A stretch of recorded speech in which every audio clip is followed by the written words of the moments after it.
You know. The first one you said you thought was it was nice and rough. It was rough and ready, but that's rough. exactly what it needed at the time, you know. Right. I didn't. If I'd have went in for anything too slick, it would have been, you know, torn apart by critics. The second one took about a period of over about 18 months to finish. So it seemed a little bit patchy to me in places. Really, I thought that's a great album. That you thought it might have been a bit too smooth. No, but it was, yeah, it was, some of it was smooth, but it was a bit patchy because it was recorded at different times. Yeah. And you know, it's sort of like, you know, like a quilt. So this one has come together. This one was actually, you know, as soon as I finished Australian Made, I started writing, and we wrote, you know, conceived, wrote, and recorded the album. Bang, you know, in the one run. Did you have to leave the country to write some of the songs? Someone said you went across overseas? Yeah, well, I wrote some of them here. I guess I wrote about 15 songs here. Yeah. And then I went to Vancouver and wrote some with Jim Valance, who's famous. Who's he? He's famous, right? With I know that name, but Adams, right? Yeah, he's like his other half, you know. Adams and, you know, Valance write everything together. And he's great. He really actually helped me more with arrangements than anything. Yeah. And then I went down to San Francisco, and we wrote about another 15 songs or so with Jonathan Cain and Neil Schon from Journey, and some of the band, Tony Brock and Randy Jackson. You've got some good mates overseas now, haven't you? Yeah, we're getting a bit of a collection up there. Eddie Van Halen. Yeah. You know, jump up with Bon Jovi from time to time. Yeah. Ever a chance that you might record with those guys? Sure, you know, it's always possible. At one stage, Jonathan Cain mentioned to me that Eddie was going to actually come up and play on the record. But I think he just got tied up. He's obviously, you know, getting ready to, you know, record himself again.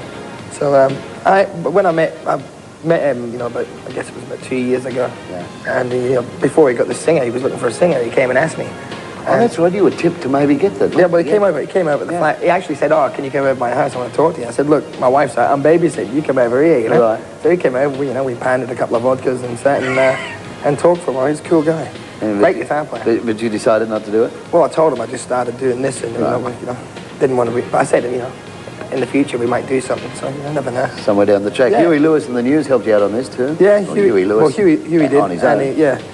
Basically, I went and seen Huey just because you know, I was in San Francisco and the gig was on, and I thought I'd go and have a look. And I quite enjoyed it, you know. And I met him afterwards. A great guy. Yeah. And you know, I started talking to his manager, Bob Brown, and he was like really helpful guy. He was a great guy. We ended up getting drunk all night, playing pool every night at his house. So he said, "Oh, get Huey down, you know, come and do some BBs or something." You know? Oh, yeah. So I got him in, and he did some backing vocals on Once You Get Me Started. Yeah. And he also did the harmonica, which was, for him, he thought was great because he reckons he plays harp on everybody's record and they always rub it off. So I said, look, I guarantee it'll make the record. It'll stay. Ian Moss was another one that was muted to be on the album, but he didn't make it. Well, he was muted. No, he was supposed to play, but you know, Ian, you know, he's got his own career to do, I guess, and he was too busy, the bastard. Do you miss Chisel? I mean, is it better working the way you're working now, or are there some great memories still?